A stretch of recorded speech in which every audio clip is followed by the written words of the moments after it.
अस्सलाम वालेकुम। Welcome back to our channel side. तो पॉलिटिकल साइंस का पार्ट 2 का आज हम रिपीटेड क्वेश्चन डिस्कस कर लेते हैं। पार्ट 1 का पहले अपलोड हो चुका है, इनकेस अगर आपने नहीं देखा तो डिस्क्रिप्शन में लिंक मौजूद होगा, आप देख लें।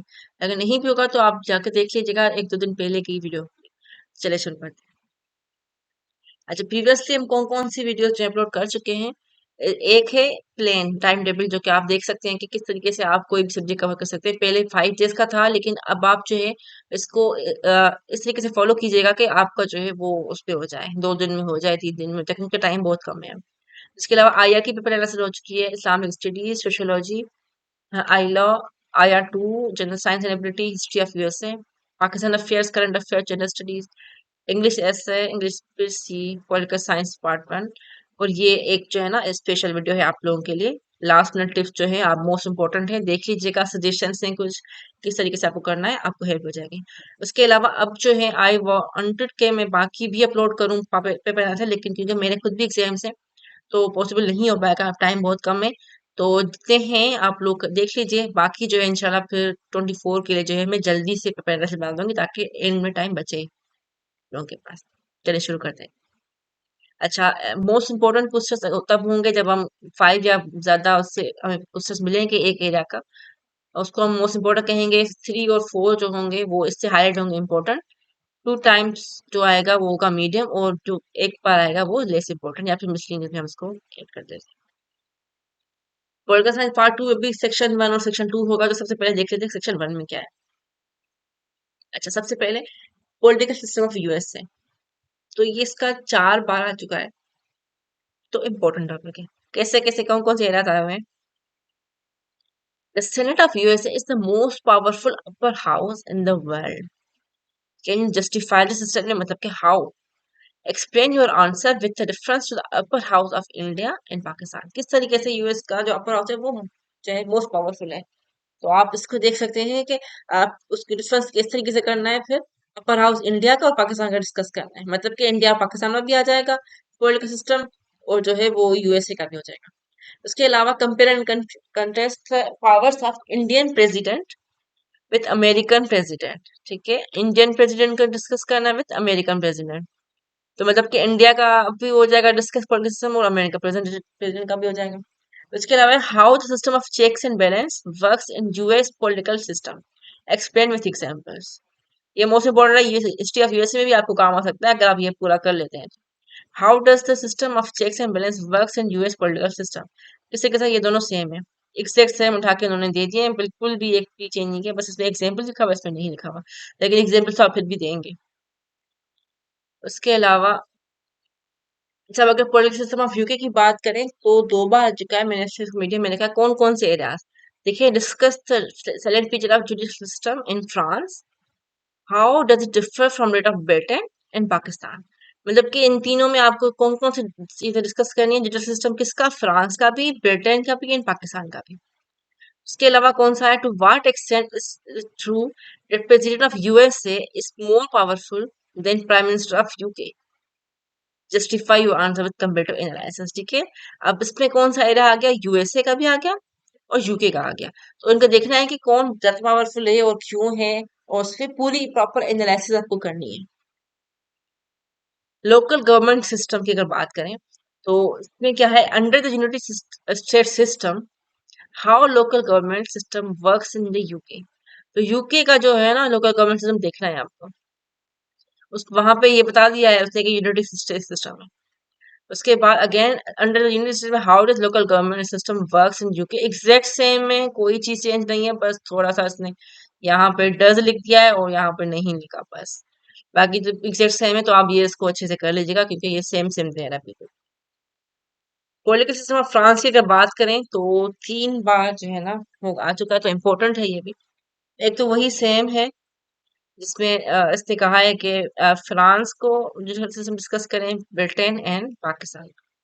और दूसरा है composition, power, position of French national assembly, ये दिख रहा है आपको।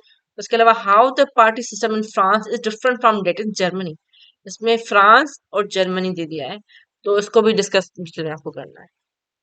उसके बाद पॉलिटिकल सिस्टम ऑफ इंडिया की अगर बात करें तो इसमें जो है आप क्या है दो बार, एक बार जो है वो सेम है, पाकिस्तान और इंडिया को डिस्कस करना है, इसके अलावा यूएसए का सेनेट पावर डिस्कस करना है। उसके बाद जो इसने कंपेयर वो कंट्रास्ट किया था इंडियन प्रेसिडेंट और अमेरिकन प्रेसिडेंट को, तो इनको आपस में जो है वो कंपेयर कंट्रास्ट करना है, तो सेम ये क्वेश्चन है। पॉलिटिक्स में पाकिस्तान की अगर बात करें तो एक तो वही सेम है, discuss the select features of judicial system is France और ब्रिटेन पाकिस्तान वाला। दूसरा वही इंडिया पाकिस्तान और यूएसए वाला।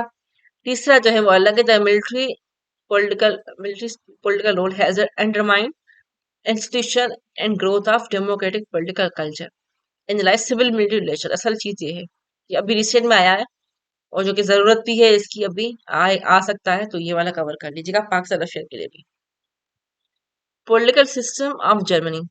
How the party system in France is different from that of in Germany. तो ये वही सेम क्वेश्चन है जो फ्रांस में हमने ऐड कर लिया था, तो इस पे बस एक जर्मनी पर एक बार ही आया हुआ है। अच्छा, regional political economic global integration. तो इस तरीके का कोई भी जो क्वेश्चन है वो सारे के सारे इंपॉर्टेंट हैं।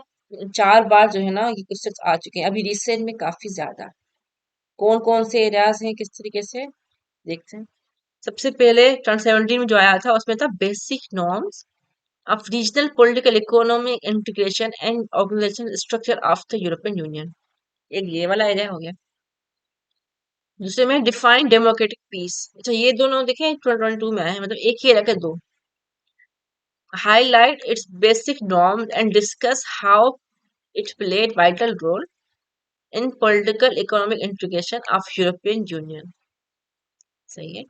उसके बाद है Russia Ukraine war has threatened regional political economic global integration. What policy options are available for IMF and WTO to address new regional and global challenges in current scenario? ठीक है, काफी challenges जो हैं अब दोबारा से वो जंग के जैसे खड़े हो गए, तो किस तरीके से रिजॉल्व कर सकते हैं।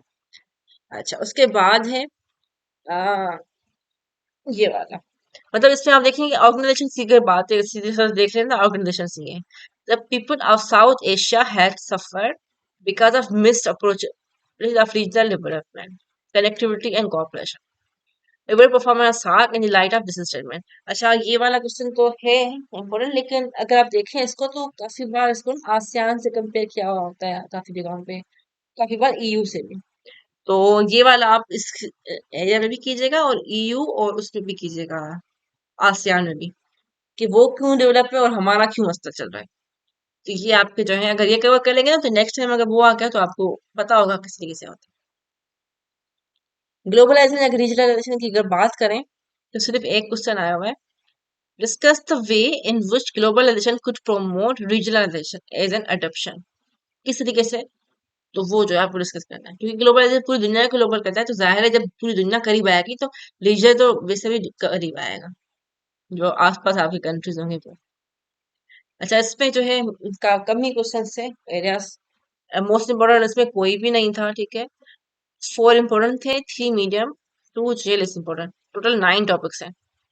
क्योंकि वो मोस्टली रिपीट हुए टॉपिक्स, इसलिए जो है इसमें जो है इस तरीके से क्वेश्चन है, कम ही है, और तो आप जल्दी कर सकेंगे, मिसलिनियस भी इसमें कोई नहीं है, हर टॉपिक जो है सिलेबस से ही आया हुआ है। सही है, तो आप इसको जल्दी से कर सकते हैं, एक दिन में भी हो सकता है ये, लेकिन एक दिन में करना नहीं है आपको, कोशिश करने की एक ही दिन में आप कर लें एक एक टॉपिक, ताकि जो है आपको मतलब कि आसानी से आपका हो जाए। मोस्ट टॉपिक तो रिपीटेड है वैसे भी। अच्छा, सेक्शन 2 को डिस्कस कर लेते हैं। Turkish model of democracy. तो तुर्किश का क्या होता है, discuss features of Turkish model of democracy keeping the distinguished position of arm forces and Turkish politics. ठीक है, आर्म फोर्सेस का जो पॉलिटिक्स में क्या रोल है, क्यों, क्या डिफरेंस है उसमें, क्या वो सब कुछ। उसके बाद जाहिर है आप एंड में कोशिश कीजिएगा पाकिस्तान से भी थोड़ा सा मैच कर लें, असल पूछता ही इसलिए। Critically analyse the role of military and Turkish politics. उसके बाद ये देखिए सेम एग्जैक्ट सेम क्वेश्चन उन्होंने उठा के दे दिए हैं, तो आप इसको स्किप ना कीजिए। उसके बाद ये देखिए ये वाला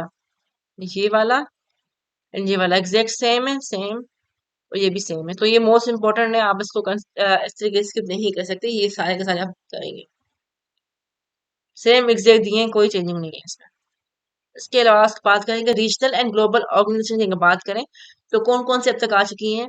शॉर्ट नोट आया है ईयू पे, सार्क हो गया ये, उस पर भी शॉर्ट नोट है, ईसीओ पे शॉर्ट नोट है। उसके अलावा recently WTO is a tool of developed countries to be used for exploitation of developing countries.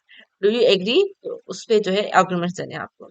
WTO world trade organisation उसका बताया हुआ है कि वो डेवलप कंट्रीज का जो है वो टूल है जो कि एक्सप्लोर करता है डेवलपिंग कंट्रीज को किस तरीके से वो आप डिस्कस करेंगे। अगर आप एग्री करते हैं तो बताएं कि नहीं करते तो आप उसको आर्गुमेंट देंगे। Constitution of Pakistan most important area. इतने सारे इसमें क्वेश्चन आए हुए हैं ऑलमोस्ट हर ईयर। देख लेते हैं कौन कौन से एरिया हैं। What are political and administrative implication of 18th amendment. ठीक है, अगेन जो पार्ट वन में भी आई थिंक ये वाला आया था तो आप इसको कवर कर लें तो वहां पे भी कवर हो जाएगा। Discuss the major issues during constitutional making in Pakistan 1956, 62 and 73। ये बताना है। इसके अलावा logically prove that 18th amendment is considered to be new social contract for provincial autonomy among the Pakistani political parties. किस तरीके से है ये क्या सब कुछ आपको डिस्कस करना है। What factors contributed to delay of constitution making process in early years of Pakistan? क्योंकि पहला कॉन्स्टिट्यूशन 9 years के बाद हुआ था। क्या रीजंस थे, क्या वजह थी, ये वो सब कुछ हम डिस्कस करेंगे। Make a comparative analysis of 1956 and amended constitution of 1973। Amendment का मतलब है कि आफ्टर अमेंडमेंट्स, सही है। प्रीवियस वाला मतलब 18 अमेंडमेंट और सारी जितनी इम्पोर्टेंट अमेंडमेंट उसके बाद वाला डिस्कस करना है कि मतलब के डिफरेंस किस तरीके से, क्योंकि दोनों ही प्राइम मिनिस्टर को कहते हैं कि हेड ऑफ स्टेट होना चाहिए, तो इसलिए उसने कहा हुआ है। अच्छा, उसके अलावा discuss the major issues of constitutional making process in Pakistan. ये वाला सेम आ गया क्वेश्चन अगेन। देखें ये वाला, ये नहीं सॉरी, यहाँ से ये वाला, ठीक है। इजी 6 वाला और ये वाला एग्जैक्ट सेम क्वेश्चन आए हैं। Discuss history of constitutional development Pakistan since 1947, how the amendment is taken as revolution step towards the provisional autonomy. ये 18 अमेंडमेंट की बात कर रहा है। यहाँ पे 18 अमेंडमेंट है ना, ये वाला एक और ये वाला, तो ये वाला सेम उसमें हो जाएगा कवर। इसके बाद है despite the eighteen amendment constitution in 1973, the question of political devolution is yet largely unresolved. ठीक है, पॉलिटिकल डिवोल्यूशन किस तरीके से होती है और क्यों होती है, क्या रीजन से, क्यों रिजॉल्व अभी तक नहीं हुई है, क्या रीजन है इसका, ये आप डिस्कस करेंगे इसमें। उसके बाद है what are the issues and problems of federation Pakistan. Discuss with reference to USA federation. USA federation को डिस्कस करना है यहाँ से इसको और इसको, ठीक है। इसकी बताना है कि इश्यूज क्या है, डिफरेंस देना है यूएसए फेडरेशन का भी। अच्छा, फॉरेन पॉलिसी ऑफ पाकिस्तान की बात करें या फिर policy making process in Pakistan की बात करें तो मोस्ट इंपोर्टेंट टॉपिक है ये भी। एक तो सिंपल सिंपल इसमें आ गया था शॉर्ट नोट ना, ये वाला, सॉरी ये वाला। उसके बाद है write down major determinant of foreign policy in Pakistan कौन से। उसके बाद राइट डाउन मेजर, ये सेम देखें same question exact. What are the main determinant of Pakistan, ये अगेन सेम। उसके बाद सिर्फ एडिशन क्या है, how current national capacity has become a more challenge before and independent for Pakistan। ये बस एडिशन है इसमें, ये आप देख लीजिएगा। Pakistan China friendship is based on reciprocal development analyse किस तरीके से, ये रिसेंट में आया हुआ है तो आप इसको जो है कवर कर ले ताकि आपको पता हो कि किस तरीके से डेवलपमेंट हो रही है या रेसिप्रोकल डेवलपमेंट क्या है। अच्छा, पॉलिटिकल सिस्टम ऑफ चाइना की बात करें तो यहाँ पे ये आया हुआ है, ये भी इम्पोर्टेंट टॉपिक है, काफी बार आया हुआ है। A strong political system needs a very strong political economy too। तो prove this statement by making comparative analysis of references to China and Malaysia। ठीक है, मतलब कि बताना है कि स्ट्रॉन्ग पॉलिटिकल सिस्टम जो है ना, स्ट्रॉन्ग पॉलिटिकल इकोनॉमी भी होनी चाहिए। तो वो किस तरीके से होती है, डिफरेंस क्या देना है चाइना और मलेशिया का। What are the main characteristics of Chinese political system? How it differs from communist political system of USSR। ठीक है, क्योंकि चाइना भी कम्युनिस्ट है लेकिन क्यों यूएसआर के डिफरेंट सिस्टम है वो चाइना को डिस्कस करना है। डिस्कस द पावर, एक मिनट सॉरी, ये discuss the power functions of China national political people's congress. Power और फंक्शन बताने हैं चाइना के नेशनल पीपल्स कांग्रेस का। Strong political system needs a very strong, ये सेम क्वेश्चन है, ठीक है ये वाला। बस इसमें मलेशिया बोला होता, इसमें मलेशिया नहीं बोला। अच्छा, पाकिस्तान और रशिया यही सेम है जो चाइना में मैंने ऐड कर लिया था, ये सेम क्वेश्चन है। पाकिस्तान मलेशिया की अगर बात करें सेम क्वेश्चन है जो चाइना के साथ आया हुआ था, ये देखिए डिफरेंस था China and Malaysia. Strong body वाली स्टेटमेंट आपको प्रूव करनी है। उसके बाद नेशनल इंटीग्रेशन की अगर बात करें तो major obstacle to process to the process of national integration and country Pakistan, suggest remedies for success of the process। ठीक है, ऑब्स्टेकल्स क्या है सजेशन बतानी है। What are the major obstacle ये देखिए सेम है। एक तो ये उठा कर एग्जैक्ट सेम दे देते हैं क्वेश्चन, तो जो भी सेम क्वेश्चन हो ना वो आप सबसे पहले तैयार कर लीजिएगा, बाकी सारों को तो साइड पे कर। Idea of Pakistan. तो अब देखते हैं कौन कौन से क्वेश्चन इस पे आ चुके हैं। Rise of Muslim nationalism in south Asia, what were it's implication for national politics of Indian national Congress. उसके बाद अलामा इकबाल एंड कायदे आजम were genuine leaders who led Muslim nation towards success through the socio-political vision of in South Asia. Discuss क्या करना है, the community services rendered for the Muslims of सुब्रमण्यम। उसके बाद Iqbal is credit with creating the idea of Pakistan, बताना है किस तरीके से। उसके अलावा do you agree that Pakistan was achieved by Jinnah through the constitution democratic process of for the sake of constitution democracy. तो आपको इसको डिस्कस करना होगा प्रॉपर। तो ये वाले जो हेराज है आप इसमें आइडिया ऑफ पाकिस्तान में डिस्कस कर सकते हैं, ये आपको जाहिर है उसमें पाकिस्तान में भी काम आ जाएगा। पोस्ट वर्ल्ड वॉर टू, तो वो बताना है, मतलब कि कोल्ड वार का एरा जो हो गया हमारा। critically evaluate the post role of post-Cold War II international financial regime in economic development of less developed countries को डिस्कस करना है। वर्ल्ड वार टू के बाद जाहिर है कौन कौन सी फाइनेंशियल ऑर्गेनाइजेशन आई थी, आईएमएफ हो गया, वर्ल्ड बैंक हो गया, तो वो आप डिस्कस करेंगे इनमें शायद। वो बाकी भी देखेंगे कौन कौन सी लेस डेवलप्ड कंट्रीज थी, किस तरह से उन्होंने हेल्प की, किस तरीके से उनको तबाह किया, सारा कुछ। उसके अलावा in post world war two period what were the important patterns of balance of power, मतलब कि यूएसए और यूएसएसआर वाला और बाकी भी कंट्रीज आए रहे जितनी भी मल्टीलेटरल वर्ल्ड जो आई थी सामने, तो वो क्या था, बैलेंस ऑफ पावर किस तरीके से था, यूएस हाई पावर में था, कोल्ड वार वाला पीरियड जो भी है सारा कुछ, यूएसआर टसल जो चल रही थी ना वो वाली। Do you agree that Pakistan was achieved by Jinnah through the constitutional development, ये सेम क्वेश्चन है, यहाँ पे क्यों ऐड किया हुआ है, इसको डिलीट करूँ यहाँ पे, ये यहाँ का नहीं है, सॉरी। ठीक है, ये after world war two the nuclear race started in world, how nuclear non proliferation treaty NPT played the role towards non proliferation and what more efforts are required to make South Asia nuclear free zone। ये क्योंकि NPT और nuclear जो पाकिस्तान और India बने थे वो भी तो वर्ल्ड वॉर टू के बाद ही बने थे, तो वो सारा डिस्कस करना है इसमें। जुडिशियल एक्टिविज्म की अगर बात करें तो एक ही क्वेश्चन आया है इसमें, judicial activism is a natural corollary of poor governance in Pakistan, do you agree. तो आप इसको डिस्कस करें, बताएं कि आप एग्री करते हैं नहीं करते। उसके अलावा मिसलिनियस से देख लेते हैं कौन कौन से ये हैं। इश्यूज ऑफ पाकिस्तान फेडरेशन जिसका विजिट फ्रेंड्स वैसे मैंने ऐड कर लिया था उसमें भी, लेकिन मैंने यहाँ पे भी जानबूझ के ऐड किया है ताकि आप इस पे फोकस करें कि कौन कौन से ऐसे क्वेश्चन जो नॉर्मल नहीं आते। How far do you agree that political parties and interest groups have established and demolished by politics of Pakistan, किस तरीके से इसको एनालाइज करना है। इसके अलावा ग्लोबल सिविल सोसाइटी, इस पे शॉर्ट नोट है। To what extent economic institution are indispensable pieces of global governance, ये भी डिस्कस करना है।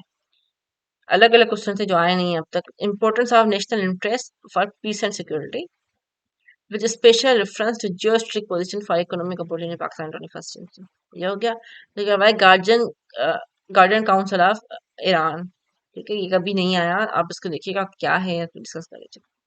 In what circumstance might a democratic country turn into military dictatorship after terrorism rule, narrated with the case study। तो आप किस तरीके से वो करते हैं सर्कमस्टेंस डेमोक्रेटिक टर्म, मतलब किस वजह से जो है ना डेमोक्रेटिक कंट्री जो है मिलिट्री डिक्टेटरशिप में कन्वर्ट हो जाता है। आप इसको डिस्कस कर सकते हैं, बहुत सारी एग्जाम्पल्स है इसके, तो आप बिल्कुल एग्जाम्पल मतलब कैसे स्टडीज पूरी पूरी बतानी है कंट्रीज की। What do you understand by the term startup and how startup culture can be developed in Pakistan?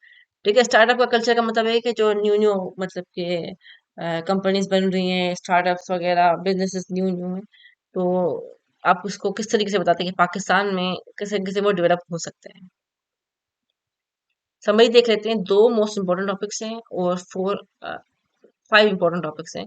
One medium है और तीन जो है लेस इंपॉर्टेंट है और बाकी जो है मिसलेनियस में है। तो ये वाले दायरे आप पहले करेंगे। 19 टॉपिक्स हैं टोटल, ठीक है, यहाँ पे 19 एरियाज बोल दो। तो आप इसको जो है कोशिश करेंगे इस अगर स्पेशल के लिए करें तो जल्दी तैयार कर लें, अगर वैसे कर रहे हैं तो फिर बेशक आहिस्ता आहिस्ता कर लें।